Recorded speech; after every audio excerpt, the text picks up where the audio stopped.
diseminasi laporan perekonomian, kajian fiskal regional, serta perkembangan industri jasa keuangan Maluku. Dalam rangka menyampaikan informasi perkembangan ekonomi Maluku terkini, Kantor Perwakilan Bank Indonesia Provinsi Maluku bersinergi dengan OJK Maluku dan Direktorat Jenderal Perbendaharaan melaksanakan diseminasi perkembangan ekonomi Maluku.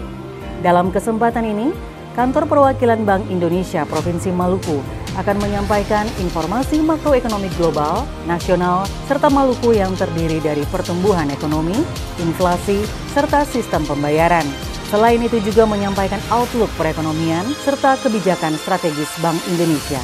OJK Provinsi Maluku akan menyampaikan informasi perkembangan industri jasa keuangan di Maluku, meliputi perkembangan kinerja perbankan dan institusi keuangan non-bank, serta risiko stabilitas keuangan di Maluku. Direktorat Jenderal Perbendaharaan Provinsi Maluku akan menyampaikan perkembangan fiskal regional Maluku yang meliputi informasi APBD dan APBN serta kebijakan fiskal nasional. Kantor Perwakilan Bank Indonesia Provinsi Maluku. Yang kami hormati dan kami banggakan, Bapak Gubernur Provinsi Maluku, yang kami hormati, pimpinan dan anggota DPRD Provinsi Maluku, para pimpinan Forum Komunikasi Pimpinan Daerah Provinsi Maluku, para wali kota dan bupati di Provinsi Maluku, para pimpinan perbankan, korporasi dan media nasional, serta Bapak Ibu undangan yang berbahagia. Assalamualaikum warahmatullahi wabarakatuh. Salam sejahtera untuk kita semua. Om Swastiastu, Namo Buddhaya, Shalom. Pertama-tama, marilah kita panjatkan puji syukur kehadirat Tuhan Yang Maha Kuasa, karena hanya atas rahmat dan karunia-Nya pada hari ini, kita semua dapat melaksanakan kegiatan diseminasi laporan perekonomian Provinsi Maluku, kajian fiskal regional, serta perkembangan industri jasa keuangan Maluku. Dengan meluasnya COVID-19 di Indonesia, terutama di Maluku ini, maka izinkan kami menyampaikan diseminasi dengan secara virtual. Sesuai dengan visi Bank Indonesia, yaitu berkontribusi nyata terhadap perekonomian Indonesia dan menjadi bank sentral yang terbaik di emerging market, maka Kantor Perwakilan Bank Indonesia Provinsi Maluku akan menyiapkan 3 hal utama, yaitu perkembangan ekonomi global, perkembangan ekonomi Indonesia, dan perkembangan ekonomi Maluku. Bapak Ibu sekalian, pasca berlangsungnya wabah virus COVID-19 di seluruh dunia, kegiatan ekonomi di skala dunia atau global mengalami perlambatan. Berbagai negara menerapkan pembatasan atau lockdown yang berdampak pada turunnya kegiatan ekonomi. Bahkan IMF sendiri sampai melakukan revisi pertumbuhan ekonomi global yang diperkirakan mengalami kontraksi sebesar 2% pada 2020 ini, dari sebelumnya yang diperkirakan tumbuh sebesar 3,3%. Banyak negara di dunia yang kemudian menempuh kebijakan ultra akomodatif untuk menghadapi COVID-19 ini. Beberapa kebijakan tersebut antara lain melalui pelonggaran stance kebijakan moneter melalui penurunan suku bunga acuan. Tidak hanya itu, beberapa bank sentral dunia pun sudah melakukan injeksi likuiditas melalui pembelian surat berharga yang seperti dilakukan oleh The Fed. Selain itu, negara di dunia juga mulai memberlakukan stimulus fiskal untuk menjaga daya beli masyarakat agar tidak turun lebih dalam lagi. Bapak Ibu yang kami hormati, penurunan ekonomi global dan penyebaran COVID-19 di Indonesia berdampak juga pada kegiatan pertumbuhan ekonomi di Indonesia ini. Pertumbuhan ekonomi Indonesia di tahun 2019 tercatat tetap baik, sebesar 5,02% yang ditopang oleh permintaan domestik. Namun, angka ini lebih rendah jika dibandingkan dengan tahun 2018 yang tercatat sebesar 5,17%. Pertumbuhan ekonomi Indonesia pada 2020 diperkirakan melambat pada triwulan 2 dan triwulan 3 sejalan dengan prospek kontraksi ekonomi global dan juga dampak ekonomi dari upaya pencegahan penyebaran COVID-19. Diperkirakan perekonomian nasional akan membaik mulai triwulan 4 2020 dan secara keseluruhan pertumbuhan ekonomi tahun 2020 diperkirakan dapat menuju 2,3% dan akan meningkat lebih tinggi lagi pada tahun 2021. Dari sisi inflasi, inflasi IHK nasional tahun 2019 tercatat 2,72%, menurun dari 3,13% pada 2018 dan berada dalam kisaran sasarannya sebesar 3,5% plus minus 1. Perkembangan ini menunjukkan inflasi selama 5 tahun terakhir konsisten berada dalam kisaran sasaran. Inflasi IHK Maret 2020 jika dilihat tercapai sebesar 0,01% month-to-month atau 2,96% year on year. Inflasi yang rendah ini dipengaruhi oleh melemahnya permintaan serta tercukupinya pasokan barang termasuk pangan, juga tetap lancarnya jalur distribusi. Bapak Ibu yang berbahagia, fungsi intermediasi perbankan juga menjadi perhatian dari kami. Pertumbuhan kredit di tahun 2019 tercatat sebesar 6,08%, lebih rendah dibandingkan tahun 2018 yang sebesar 11,75%. Selain itu, pertumbuhan DPK juga menurun menjadi 6,54% pada tahun 2019. Namun demikian, resiko kredit masih rendah dan terkendali, dengan NPL gross sebesar 2,53% pada 2019. Angka ini masih lebih tinggi dibandingkan tahun 2018 dengan NPL sebesar 2,37%. Terkait dengan perkembangan COVID di Indonesia pada tahun ini, Bank Indonesia juga melakukan bauran kebijakan. Jika kita lihat kebijakan moneter dalam rangka menjaga stabilitas ekonomi nasional serta menjaga stabilitas nilai tukar rupiah, Bank Indonesia telah menurunkan suku bunga acuan BI 7 Days Repo Rate sebanyak 2 kali pada tahun 2020. Dari 5% pada Desember 2019 menjadi 4,75% pada Februari 2020 dan selanjutnya menjadi 4,5% pada Maret 2020. Kemudian, untuk menjaga stabilitas nilai tukar rupiah sesuai dengan fundamental dan mekanisme pasar, Bank Indonesia juga mengeluarkan kebijakan triple intervention, baik secara spot, domestic non-deliverable forward atau DNDF, maupun pembelian SBN dari pasar sekunder. Bapak Ibu sekalian, dari sisi kebijakan makroprudensial, untuk meningkatkan likuiditas rupiah dan likuiditas falas di perbankan, Bank Indonesia menurunkan GWM rupiah untuk bank umum konvensional sebesar 2%. Hal tersebut akan menambah likuiditas sebesar 102 triliun rupiah, sedangkan GWM falas diturunkan sebesar 4% untuk menambah likuiditas sebesar 3,2 miliar US dollar pada perbankan. Selain itu, Bank Indonesia juga tidak memberlakukan kewajiban tambahan giro untuk pemenuhan rasio intermediasi makroprudensial, baik terhadap bank umum konvensional dan bank umum syariah atau unit usaha syariah untuk periode 1 tahun. Hal ini akan menambah likuiditas sebesar 15,8 triliun rupiah. Secara total, kuantitatif easing Bank Indonesia tersebut hampir senilai sebesar 420 triliun rupiah. Pada saat yang sama, Bank Indonesia juga memperkuat manajemen likuiditas perbankan dengan menaikkan rasio penyangga likuiditas makroprudensial sebesar 200 BPS untuk bank umum konvensional yang wajib dipenuhi melalui pembelian surat utang negara atau SBSN yang akan diterbitkan oleh pemerintah di pasar perdana. Hal tersebut akan menambah likuiditas bank sekaligus mendukung kebutuhan pembiayaan fiskal dan sejalan dengan langkah kuantitatif easing Bank Indonesia. Apabila bank membutuhkan likuiditas, dapat menjual SPN dengan repo ke Bank Indonesia. Sebagai upaya mendukung likuiditas falas, Bank Indonesia juga telah mencapai kesepakatan kerjasama Repurchase Agreement Line atau Repo Line dengan Bank Sentral Amerika Serikat senilai 60 miliar dolar Amerika Serikat. Hal ini mengindikasikan kepercayaan terhadap prospek ekonomi Indonesia dan kebijakan makroekonomi yang ditempuh. Selain itu, BI juga memiliki kerjasama Repo Line dengan beberapa lembaga, yaitu Bank for International Settlement senilai 2,5 miliar dolar Amerika Serikat, Monetary Authority of Singapore senilai 3 miliar dolar Amerika Serikat, dan bank sentral lain di kawasan senilai 500 juta sampai dengan 1 miliar dolar Amerika Serikat.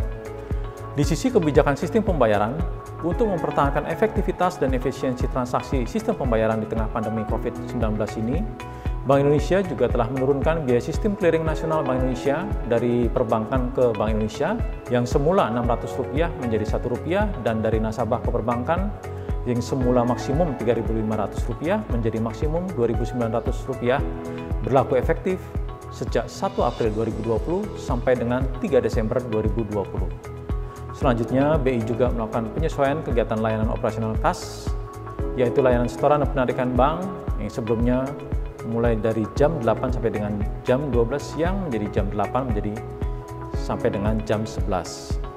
BI juga ikut mendukung program-program pemerintah dalam percepatan penyaluran program-program bantuan sosial secara non-tunai kepada masyarakat bersama penyelenggara jasa sistem pembayaran melalui akselerasi elektronifikasi penyaluran program-program sosial pemerintah, baik program Keluarga Harapan, bantuan pangan non-tunai, kartu prakerja, dan kartu Indonesia Pintar.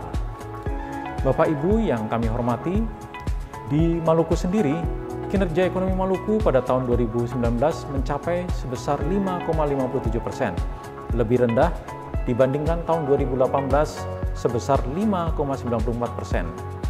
Perlambatan ini disebabkan oleh kontraksi konsumsi pemerintah. Kontraksi kinerja ekspor juga menjadi faktor penahan kinerja ekonomi Maluku. Ekonomi Maluku tahun 2020 diperkirakan akan turun akibat meluasnya COVID-19. Beberapa sektor utama yang terdampak oleh COVID-19 ini adalah sektor transportasi, pariwisata, diikuti juga dengan sektor konstruksi, sektor investasi, sektor perdagangan, dan sektor ekspor-impor. Indikator kinerja sektor perdagangan terbatas seperti arus peti kemas dan kargo di Pelabuhan Yosudarso dan Bandara Patimura menunjukkan tren penurunan pada triwulan 1 2020 ini. Selain itu, jumlah arus penumpang di pelabuhan dan bandara juga menunjukkan tren penurunan sejalan dengan pembatasan sosial untuk pencegahan penularan COVID-19.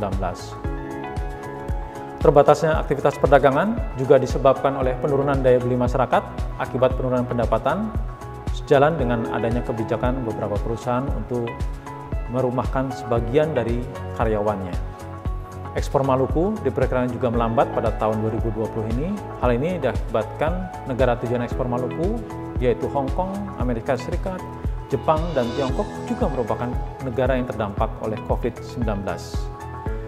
Sektor transportasi diperkirakan menurun pasca diberlakukannya pembatasan sosial oleh pemerintah. Indikator kinerja sektor transportasi mulai menunjukkan penurunan, baik transportasi laut maupun udara. Arus penumpang menunjukkan tren menurun hingga Februari 2020, begitu juga arus pesawat dan kapal laut. Berdasarkan pengamatan, beberapa maskapai sudah mengurangi frekuensi penerbangan dari dan ke Maluku pada Maret 2020 seiring dengan meluasnya COVID-19 ini. Pembatasan sosial akibat COVID-19 juga berdampak pada kinerja konstruksi yang menurun, seiring dengan menurunnya penggunaan semen di Maluku. Melambatnya kinerja sektor konstruksi juga tercermin dari kinerja kredit sektor konstruksi yang mengalami kontraksi 1,72%. Selanjutnya, sektor investasi Maluku juga diperkirakan melambat. Investasi asing di Maluku didominasi oleh Tiongkok dengan pangsa sebesar 91% di tahun 2019.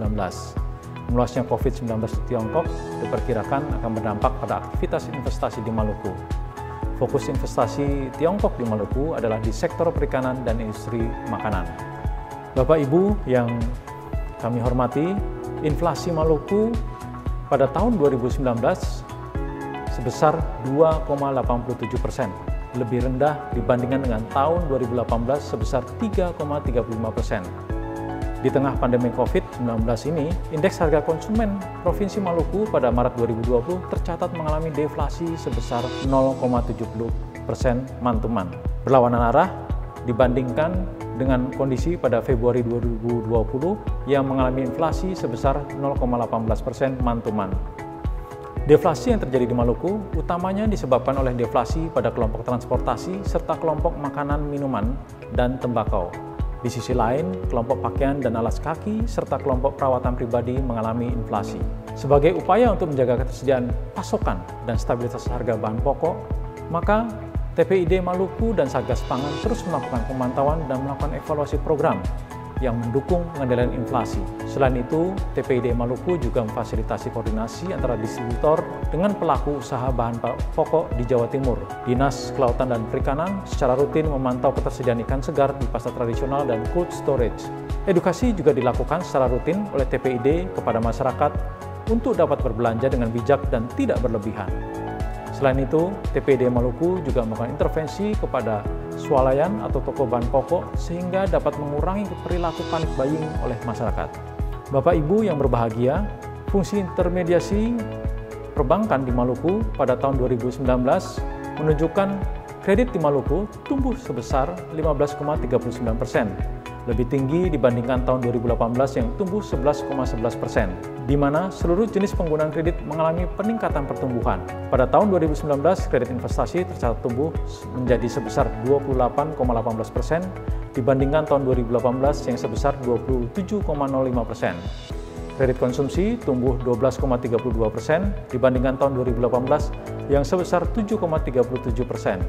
Sementara kredit modal kerja tumbuh sebesar 15,5% dibandingkan tahun 2018 yang sebesar 12,15%. Risiko kredit di Maluku pada tahun 2019 terkendali dengan NPL yang rendah sebesar 2,85%, meskipun sedikit meningkat dibandingkan dengan tahun 2018 mencapai sebesar 1,6%.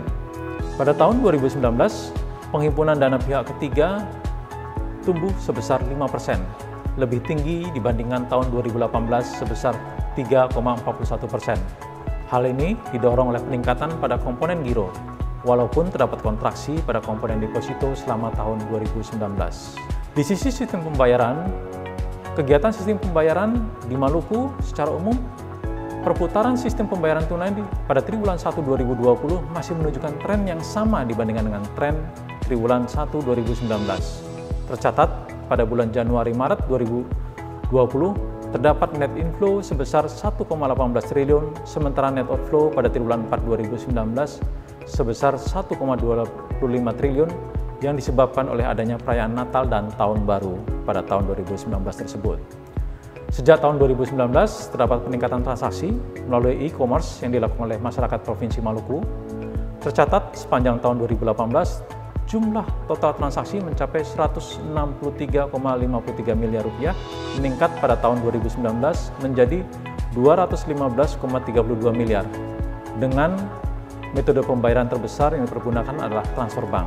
Pada tahun 2019, secara year on year, transaksi pembelian e-commerce terus meningkat dengan rata-rata peningkatan sebesar 31,12%. Secara frekuensi, transaksi e-commerce di Provinsi Maluku juga cukup tinggi dengan rata-rata per bulan sebanyak 42.170 transaksi. Transportasi online baru mulai beroperasi di Provinsi Maluku sejak bulan Desember 2018 hingga bulan Februari 2020 menunjukkan tren penggunaan jasa transportasi online yang meningkat.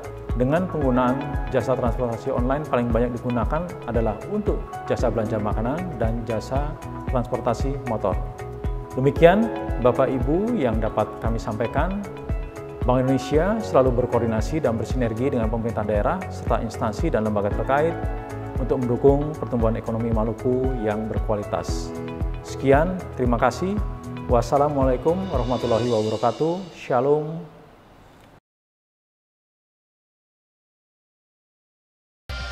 Kantor Wilayah Direktorat Perbendaharaan Provinsi Maluku.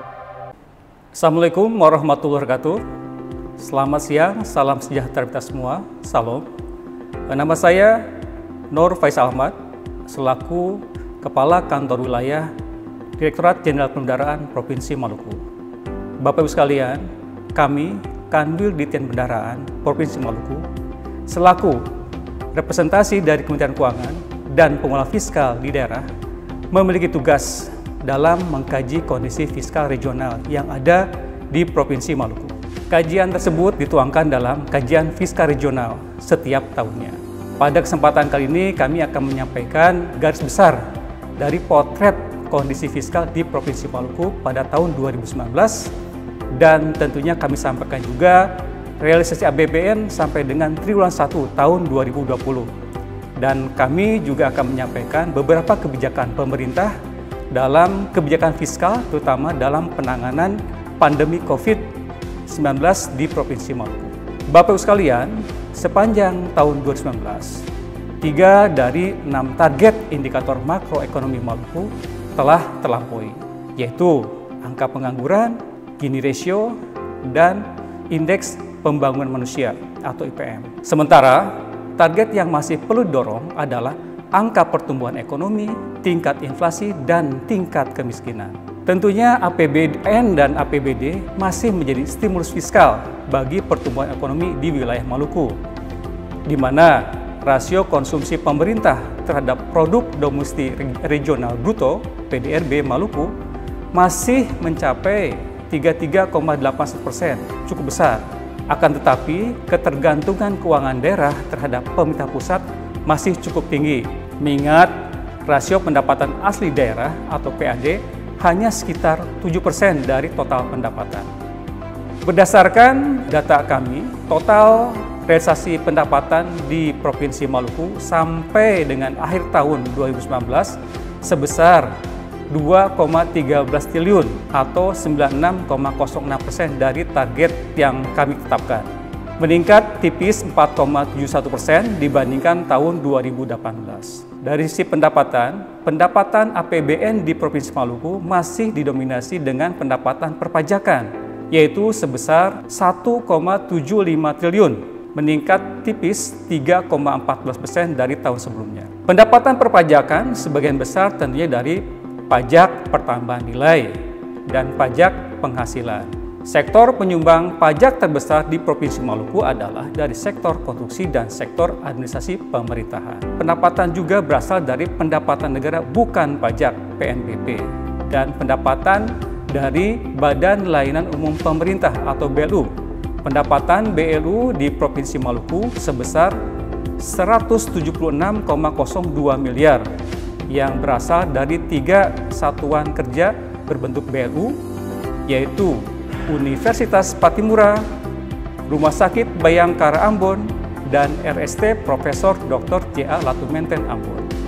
Realisasi belanja tahun anggaran 2019 adalah sebesar 20,88 triliun atau 96,19%. Cukup baik, meningkat 3,35% dibandingkan tahun 2018. Belanja negara ini terdiri dari belanja pemerintah pusat sebesar 8,16 triliun, transfer ke daerah sebesar 11,61 triliun, dan dana desa sebesar 1,12 triliun. Realisasi belanja pemerintah pusat mencapai 94,12% dari target, atau naik tipis 2,87% dari tahun 2018. Porsi terbesar tentunya ada pada belanja barang sebesar 3,03 triliun, diikuti oleh belanja pegawai 2,93 triliun. Kemudian terkait dengan belanja transfer ke daerah juga mengalami kenaikan 2,57% menjadi 11,61 triliun. Persentase kenaikan realisasi terbesar pada dana alokasi khusus DAK non-fisik sebesar 12,04% dibandingkan tahun sebelumnya. Sedangkan realisasi dana desa juga mengalami kenaikan sebesar 16,50%. Sangat baik, menjadi 1,12 triliun pada tahun 2019. Bapak Ibu sekalian, jika melihat belanja APBN, menurut fungsinya, alokasi yang paling besar dari APBN 2019 di Provinsi Maluku digunakan untuk fungsi pelayanan umum, kemudian diikuti oleh fungsi ekonomi dan fungsi pendidikan. Sedangkan program prioritas APBN tahun 2019 di Provinsi Maluku adalah terkait pembangunan manusia melalui pengurangan kemiskinan dan peningkatan pelayanan dasar. Berdasarkan data APBD yang bersumber dari laporan realisasi anggaran yang kami terima dari masing-masing pemerintah daerah, pendapatan APBD tahun 2019 tercatat sebesar 13,90 triliun atau 93,03% dari target, mengalami kenaikan tipis hanya sekitar 1,94% dibandingkan tahun 2018 sebesar 13,64 triliun. Pendapatan APBD sebagian besar tentunya masih berasal dari pendapatan transfer dengan realisasi tahun 2019 sebesar 12,86 triliun, mengalami kenaikan 3,32% dari tahun 2018 sebesar 12,44 triliun. Rasio pendapatan transfer adalah 92,5% dari total pendapatan. Jadi hal ini menunjukkan bahwa Pemda-Pemda di Provinsi Maluku masih sangat tergantung dari transfer pemerintah pusat dalam membiayai APBD-nya. Bapak Ibu sekalian, realisasi belanja dan transfer secara agregat tahun 2019 adalah sebesar 13,69 triliun atau 88,40% dari pagu, mengalami penurunan dibandingkan tahun 2018 sebesar 13,96 triliun. Tentunya penurunan realisasi belanja dan transfer ini antara lain dipengaruhi oleh penurunan belanja operasional sebesar 1,44% dan belanja modal sebesar 11,86%. Meskipun transfer pemerintah daerah mengalami kenaikan sebesar 13,72%. Nah, tentunya kami juga mengkonsolidasikan antara laporan keuangan pusat dengan laporan keuangan daerah. Secara konsolidasian, pemerintah mengalami defisit yang sangat besar, yaitu sebesar 18,52 triliun. Rasio pendapatan konsolidasian hanya sebesar 14,39% dari belanja negara. Hal ini menunjukkan sebagian besar belanja negara, baik APBN maupun APBD yang ada di Maluku, dibiayai dari transfer pemerintah pusat. Memang sebenarnya pendapatan di Maluku memiliki potensi yang lebih besar dari yang tercatat. Hal ini disebabkan banyak pihak ketiga pelaksana proyek-proyek di Maluku yang berasal dari luar daerah, luar Provinsi Maluku, sehingga pendapatan perpajakan yang berasal dari proyek tersebut tercatat di wilayah lain. Dari belanja APBN yang telah direalisasikan, menghasilkan output yang dapat dirasakan langsung oleh masyarakat. Tentunya kami tidak hanya bicara masalah realisasi keuangan, tapi juga outputnya seperti apa. Berikut kami akan menyajikan output yang dihasilkan dari belanja APBN, dak fisik maupun dari dana desa. Terkait dengan capaian output infrastruktur di tahun 2019, antara lain adalah untuk pembangunan jalan, jembatan, sarana pendidikan, pedesaan, air minum, sanitasi, irigasi, dan lainnya. Untuk pembangunan jalan, terbangun sepanjang 26 km, pemeliharaan dan rehabilitasi jalan sepanjang 1.790 km, pembangunan jembatan sepanjang 329 meter, renovasi sarana pendidikan sebanyak 625 ruang belajar, kemudian penyediaan sarana air limbah untuk 1.000 kepala keluarga, pembangunan bendungan sebanyak 3 unit, dan pembangunan sarana irigasi sepanjang 175 km.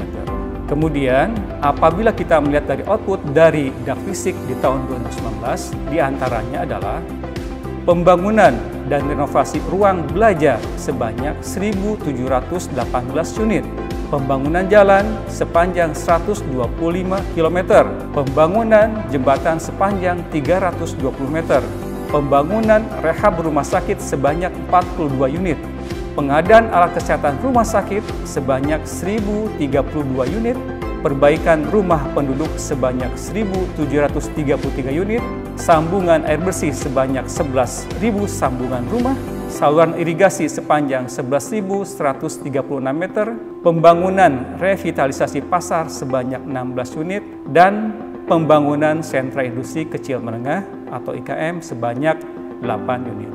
Bapak Ibu sekalian, terkait dengan output dari dana desa yang juga digulirkan pemerintah di tahun 2019, diantaranya adalah perbaikan rumah tidak layak huni sebanyak 11.576 unit. Kemudian juga pembangunan sarana energi alternatif sebesar 77.755 watt. Pembangunan gorong-gorong, selokan, drainase sepanjang 36.842 meter. Kemudian pembangunan PAUD sebanyak 518 unit, pembangunan jalan sepanjang 58.722 meter, pemberian bibit perikanan sebanyak 8.107 paket, pengadaan alat produksi pertanian sebanyak 73.509 unit, serta pengadaan sarana usaha kecil dan menengah UKM sebanyak 2.943 unit. Bapak Ibu sekalian, terkait dengan realisasi di triwulan 1 2020, APBN di Provinsi Maluku sampai dengan triwulan 1 masih menunjukkan kinerja yang baik dari segi pendapatan maupun belanja. Tentu ini hal positif yang diharapkan bisa kita jaga sampai akhir tahun 2020. Realisasi pendapatan triwulan 1 2020 sebesar 368 miliar atau meningkat 2% dibandingkan periode yang sama tahun 2018. Kemudian realisasi pendapatan masih didominasi dengan pendapatan perpajakan sebesar 294 miliar, sedangkan PNBP sekitar 74 miliar. Untuk realisasi belanja di triwulan 1 2020 mencapai 1,35 triliun, sangat baik dibandingkan periode yang sebelumnya, meningkat 27,23%. Realisasi belanja terdiri dari belanja pemerintah pusat sebesar 1,2 triliun, dan transfer ke daerah dana desa sebesar 150 miliar. Meningkatnya realisasi belanja pemerintah pusat berasal dari pembayaran proyek multi-years, sementara itu untuk realisasi TKDD berasal dari pembayaran dana BOS, bantuan operasi sekolah tahap 1, dan penyaluran dana desa. Kemudian untuk progres dak fisik, dana desa, dan BOS pada triwulan 1 sampai dengan akhir triwulan 1, belum ada realisasi penyaluran dak fisik di Provinsi Maluku. Hal ini disebabkan Pemda belum melengkapi dokumen persyaratan penyaluran. Kemudian juga terkait dengan realisasi penyaluran dana desa, sudah tersalur sebesar 21,86 miliar untuk 39 desa dari total 1.198 desa. Dengan rincian Kota Ambon sebesar 3,9 miliar untuk 9 desa dan Kabupaten Buru Selatan sebesar 13,9 miliar untuk 30 desa. Kelambatan penyaluran dikarenakan Pemda dan pemerintah desa masih belum melengkapi dokumen persyaratan. Kemudian terkait dengan BOS di Provinsi Maluku sudah tersalur sebesar 128,33 miliar untuk 2.732 sekolah dengan rincian 1.687 sekolah dasar, 645 sekolah menengah pertama, 278 sekolah menengah atas, 109 sekolah menengah kejuruan, dan 13 sekolah luar biasa. Kemudian Bapak Ibu sekalian, tadi sampaikan terkait kebijakan penanganan COVID, karena itu yang kita hadapi di tahun 2020. Untuk APBN, ada penghematan belanja kementerian lembaga, belanja perjalanan dinas, biaya rapat, honorarium, belanja barang non-operasional, dan belanja yang diserahkan ke Pemda masyarakat yang tidak terkait penanganan COVID-19, ini bagian yang menjadi refocusing. Kemudian juga belanja modal untuk proyek yang dapat ditunda ke tahun berikutnya atau sepanjang waktu penyelesaiannya. Refocusing yang lain, pengadaan hand sanitizer, masker, dan bahan lain pencegah COVID-19 untuk kebutuhan internal masing-masing kementerian lembaga atau satuan kerja. Pemberian bantuan kepada masyarakat disesuaikan dengan tupoksi dan tidak tumpang tindih dengan kementerian lembaga lainnya. Perubahan anggaran ini tidak untuk menambah pendapatan take home pay bagi aparatur pemerintah. Termasuk juga berikutnya adalah pembelajaran online dan pemberdayaan fakultas serta RS pendidikan yang dikelola kementerian lembaga. Serta untuk memperkuat penanganan COVID-19 pada Vaskes rumah sakit yang dikelola oleh kementerian lembaga. Sedangkan dari sisi APBD diharapkan bahwa ada penyesuaian target pendapatan dikarenakan kondisi yang dihadapi di tahun 2020, pendapatan TKDD berdasarkan peraturan Menteri Keuangan dan juga PAD sesuai dengan kondisi perekonomian pada saat ini. Selanjutnya diharapkan Pemda juga melakukan rasionalisasi terhadap belanja pegawai dengan penyesuaian tunjangan kinerja dan pengendalian belanja honorarium kegiatan. Rasionalisasi belanja barang, jasa sekurang-kurangnya 50% dengan mengurangi anggaran belanja, terutama untuk perjalanan dinas, konsumsi rapat, sosialisasi, FGD, BIMTEK, dan juga tenaga ahli ataupun narasumber. Termasuk tentunya rasionalisasi belanja modal dengan mengurangi anggaran belanja untuk pengadaan kendaraan dinas, pengadaan mesin, pengadaan tanah, dan renovasi gedung dan kantor. Selanjutnya, hasil dari rasionalisasi belanja tersebut diharapkan dapat digunakan untuk belanja bidang kesehatan, untuk pencegahan dan penanganan COVID-19, pemberian bansos kepada masyarakat terdampak, dan juga tentunya memberikan insentif usaha mikro, kecil, dan menengah. Terkait dengan TKDD, ada kebijakan untuk refocusing dan realokasi TKDD untuk penanganan COVID-19. Belanja infrastruktur 25% dari dana transfer umum dapat digunakan sebagian atau seluruhnya untuk penanganan COVID-19. Realokasi dana insentif daerah kategori kesehatan untuk penanganan COVID-19.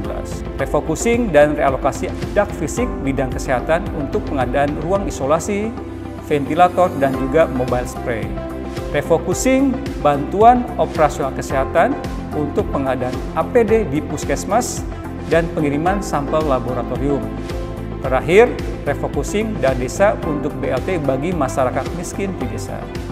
Kemudian, apabila melihat dari Perpres 54 tahun 2020 untuk TKDD, diharapkan ada penyesuaian DBH sesuai penurunan penerimaan negara, pemotongan DAU 10% dan penyesuaian dana otonomi khusus. Penghentian pengadaan barang jasa dak fisik non-pendidikan dan kesehatan. Penyesuaian alokasi dak non-fisik sesuai sisa kas yang ada di daerah dan penambahan bantuan operasional kesehatan tambahan untuk insentif tenaga medis.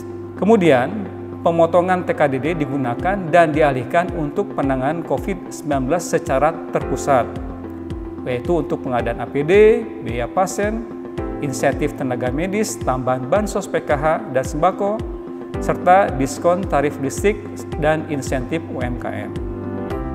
Bapak Ibu sekalian, terkait dengan insentif UMKM ada beberapa hal. Pertama, tentunya pemerintah memberikan relaksasi kebijakan penyaluran KUR berupa penundaan angsuran dan pembebasan bunga bagi sekitar 8,3 juta debitur selama 6 bulan dan tambahan anggaran subsidi bunga sebesar 6,1 triliun. Kemudian juga relaksasi kredit ultramikro berupa penundaan angsuran pokok dan bunga bagi debitur yang terdampak COVID-19 dan relaksasi syarat administrasi dan kecepatan pemberian kredit UMI serta kemudahan dan perluasan UMI. Terkait dengan bantuan langsung tunai dari dana desa diperuntukkan bagi keluarga miskin non penerima PKH, penerima bantuan non-tunai BPNT, seperti masyarakat yang kehilangan mata pencarian, belum terdata dan mempunyai anggota keluarga yang rentan sakit kronis. Penyaluran BLT dana desa disalurkan selama 3 bulan, terhitung sejak April 2020, di mana besaran BLT dana desa per bulan adalah sebesar 600.000 per keluarga. Kemudian Bapak sekalian, dari kajian fiskal regional, kami juga merekomendasikan beberapa hal kepada pemerintah daerah. Tentunya kami melakukan analisis tipologi klasen, di mana kita melihat sektor-sektor mana yang bisa berkembang di Provinsi Maluku. Memang diperlukan analisis yang dapat menunjukkan keunggulan dan potensi ekonomi yang dimiliki. Suatu sektor atau komoditas dikatakan unggul apabila setidaknya memiliki keunggulan komparatif dan keunggulan kompetitif. Artinya, sektor tersebut memiliki efisiensi dan daya saing yang lebih baik dibandingkan sektor lainnya.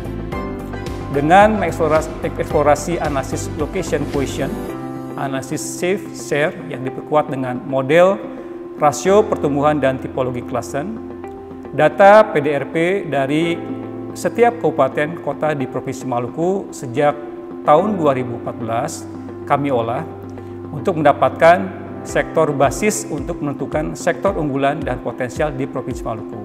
Kemudian kami melakukan klasifikasi posisi pertumbuhan dan sektor ekonomi wilayah. Dari hasil analisis diperoleh kesimpulan, sektor ekonomi yang tergolong memiliki kontribusi besar terhadap perekonomian di wilayah Provinsi Maluku dan memiliki pertumbuhan yang cepat adalah sektor pertanian, perikanan dan kehutanan, kemudian sektor real estate, dan sektor konstruksi. Jadi sangat tepat apabila Provinsi Maluku dapat memprioritaskan ketiga sektor ini untuk RPJM berikutnya. Kemudian untuk sektor transportasi dan pergudangan, sektor pengadaan air, pengolahan sampah, limbah dan daur ulang, kemudian sektor pengadaan listrik dan gas, serta penyediaan akomodasi makan dan minum merupakan kegiatan ekonomi yang potensial untuk dikembangkan di Maluku. Tentunya didukung oleh fokus pemerintah daerah di bidang pariwisata akan memberikan potensi bagi sektor-sektor ini untuk meningkatkan layanan wisata di Provinsi Maluku. Kemudian sektor pertambangan dan penggalian, sektor administrasi pemerintah, pertahanan dan jaminan sosial, sektor industri pengolahan serta sektor jasa kesehatan dan kegiatan sosial, kami melihatnya merupakan sektor yang cukup jenuh, memiliki kontribusi yang besar, namun cenderung mengalami perlambatan pertumbuhan. Apabila Provinsi Maluku mengharapkan dorongan pertumbuhan ekonomi dari sektor-sektor ini, alternatif pengelolaan wajib diterapkan. Misalnya dengan mencari lahan baru atau pengembangan pusat pertumbuhan baru. Sektor dengan kemampuan dan peran terhadap pertumbuhan PDRB yang menurun ada pada sektor perdagangan besar, eceran, reparasi mobil dan motor, kemudian juga sektor informasi dan komunikasi, sektor jasa keuangan, perusahaan dan pendidikan. Itu yang kami lihat.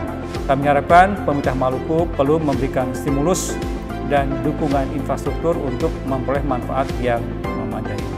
Demikian Bapak dan Ibu sekalian yang kami sampaikan atas kajian fiskal regional kami di tahun 2019 dan juga kami sampaikan terkait dengan realisasi APBN di triwulan 1 2020 serta beberapa hal yang kami rekomendasikan yang dapat mendukung pertumbuhan Provinsi Maluku di tahun 2020 dan kedepannya. Demikian, terima kasih. Wassalamualaikum warahmatullahi wabarakatuh. Kantor Otoritas Jasa Keuangan Provinsi Maluku. Assalamualaikum warahmatullahi wabarakatuh. Salam sejahtera bagi kita semua. Bapak Ibu yang saya hormati, dapat kami sampaikan dari Otoritas Jasa Keuangan Provinsi Maluku bahwa hasil asesmen OJK White per akhir Maret 2020, stabilitas sektor jasa keuangan masih dalam kondisi terjaga. Dengan kinerja intermediasi sektor jasa keuangan yang positif dan profil risiko lembaga jasa keuangan yang terkendali di tengah pandemik COVID-19 yang berimbas pada perekonomian nasional. Secara umum, kondisi lembaga jasa keuangan di Provinsi Maluku masih terjaga dengan beberapa parameter relatif mengalami peningkatan dibandingkan dengan periode 1 tahun belakang. Penyaluran kredit perbankan nasional tumbuh single digit sebesar 4,85% secara year on year per Februari 2020 menjadi 5,6 triliun rupiah. Kinerja lebih baik ditunjukkan oleh kredit perbankan di Maluku yang tumbuh sebesar 11,40% secara year on year per Februari 2020 menjadi 14,06 triliun rupiah. Dari jumlah tersebut, penyaluran kredit perbankan di Provinsi Maluku menyumbang sebesar 0,25% dari total kredit nasional. Dilihat dari sektor ekonomi, 82% portfolio kredit di perbankan di Provinsi Maluku disumbangkan oleh 3 sektor ekonomi, yaitu sektor ekonomi rumah tangga untuk kepemilikan peralatan rumah tangga sebesar 33%, bukan lapangan usaha lainnya sebesar 30%, serta perdagangan besar dan eceran sebesar 19% pada posisi Februari 2020. Dilihat dari jenis penggunaan, per Februari 2020, sebagian besar atau sebesar 67,6% dari portfolio kredit perbankan di Maluku dikontribusikan oleh kredit konsumtif. Kredit produktif terdiri dari kredit modal kerja dan kredit investasi hanya menyumbang masing-masing sebesar 24,4% dan 8% portfolio kredit perbankan secara keseluruhan. Penghimpunan DPK nasional tumbuh sebesar 7,85% secara year on year Februari 2020 atau menjadi sebesar 6,2 triliun rupiah. Sedikit lebih rendah, penghimpunan DPK Maluku tumbuh hanya 6,89% secara year on year Februari 2020 atau hanya sebesar 14,38 triliun rupiah. Penghimpunan DPK perbankan di Provinsi Maluku menyumbang sebesar 0,23% secara DPK nasional. Laju pertumbuhan DPK di Provinsi Maluku yang relatif lebih rendah dibandingkan laju nasional dikarenakan adanya penarikan tabungan oleh masyarakat yang cukup besar, khususnya pada bulan Februari sebesar 298,11 miliar rupiah dan penarikan oleh deposito masyarakat sebesar 71,8 miliar rupiah.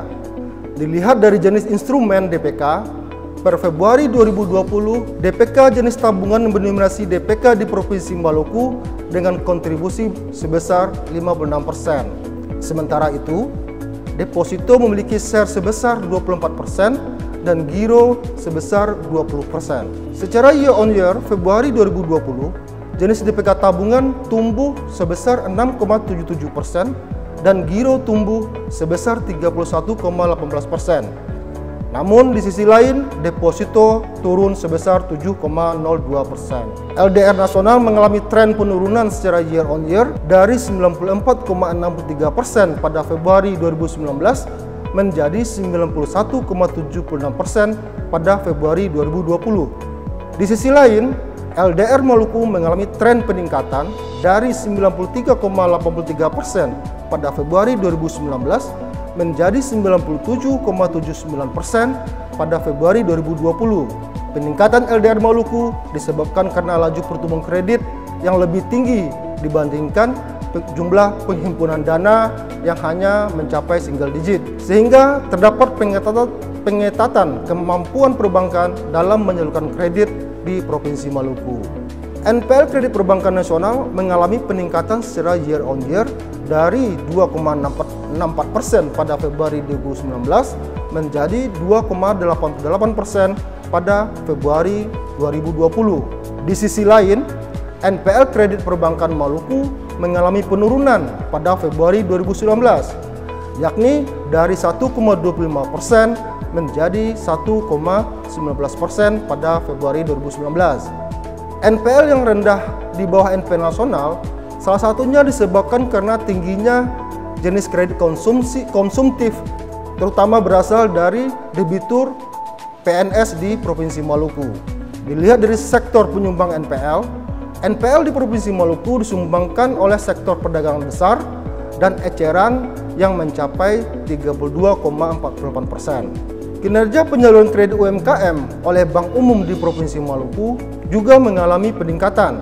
Kredit meningkat sebesar 16,79% per Februari 2020 atau meningkat dari 3,1 triliun rupiah pada posisi Februari 2019 menjadi 3,7 triliun rupiah pada posisi Februari 2020. Pertumbuhan tersebut meningkatkan share dari kredit UMKM terhadap keseluruhan kredit di Provinsi Maluku, yakni dari 29,21% pada Februari 2019 menjadi 30,57% pada posisi Februari 2020. Dilihat dari NPL-nya, NPL kredit UMKM mengalami penurunan dari 1,39% pada Februari 2019 menjadi 1,34% pada Februari 2020. Per posisi Desember 2019, penyaluran KUR di Provinsi Maluku mengalami peningkatan selama setahun terakhir.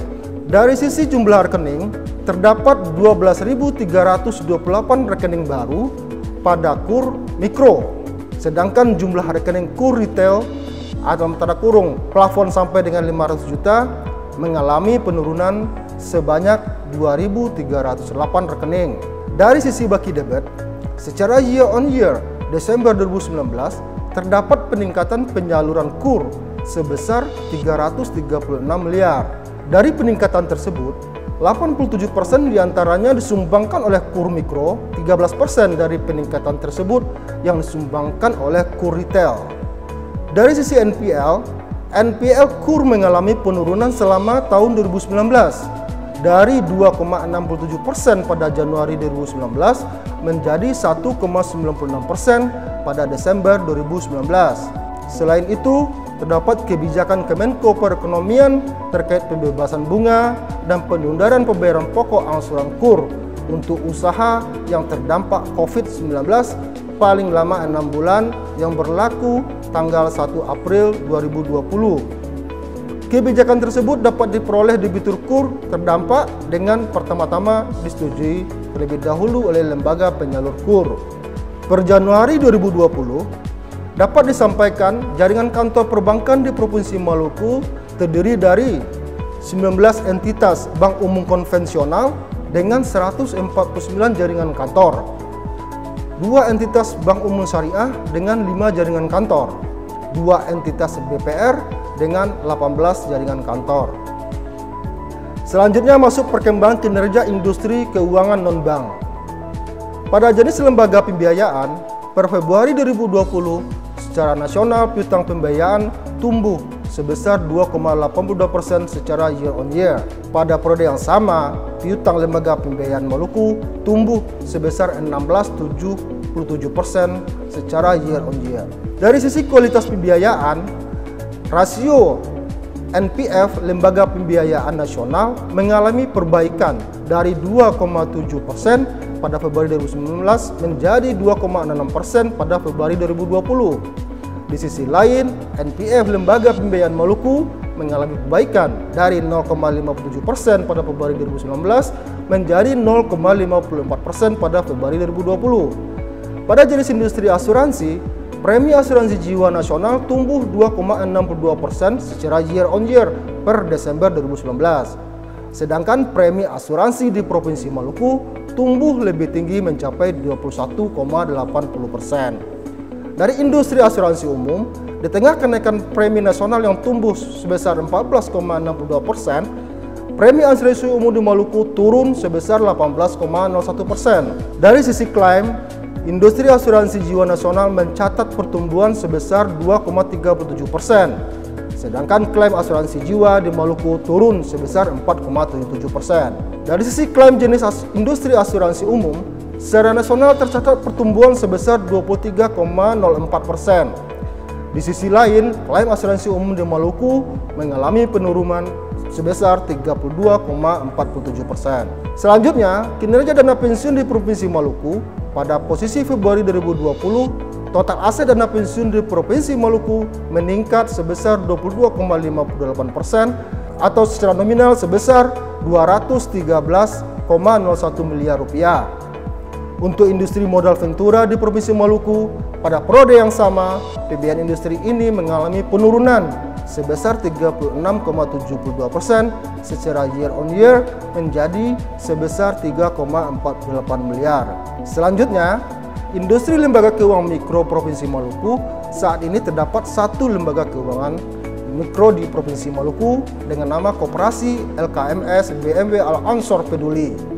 LKM ini telah diresmikan sejak Mei 2019. Selama hampir setahun berdiri, pada posisi Februari 2020, LKM telah menyalurkan pembiayaan kepada 276 nasabah dengan total pembiayaan sebesar 147,78 juta rupiah. Pada periode tersebut, tercatat total aset LKM sebesar 4,28 miliar dengan ekuitas sebesar 4,22 miliar dan sisa hasil usaha sebesar 8,54 juta rupiah. Secara year on year per Maret 2020, indikator pasar modal Indonesia yaitu IHSG turun sebesar 1.930 poin, yakni dari 6.468 menjadi 4.538 dengan kapitalisasi pasar sebesar 5.341 triliun rupiah. Berposisi Maret 2020, terdapat total 19 emiten baru yang melantai di Bursa Efek Indonesia. Melirik ke kinerja pasar modal di Provinsi Maluku, tercatat terdapat beberapa peningkatan yang dilihat dari jumlah investor dan kepemilikan saham. Jumlah investor meningkat dari 3.056 rekening SID Januari 2019 menjadi 4.883 rekening SID pada Januari 2020. Dari kepemilikan saham, tercatat pertumbuhan sebesar 27,08% secara year on year Januari dengan nilai kepemilikan sebesar 45,38 miliar rupiah. Pertama-tama melihat outlook pertumbuhan kredit nasional tahun 2020 di mana terdapat revisi dari sebelumnya. yang di atas 11% menjadi 6-8%.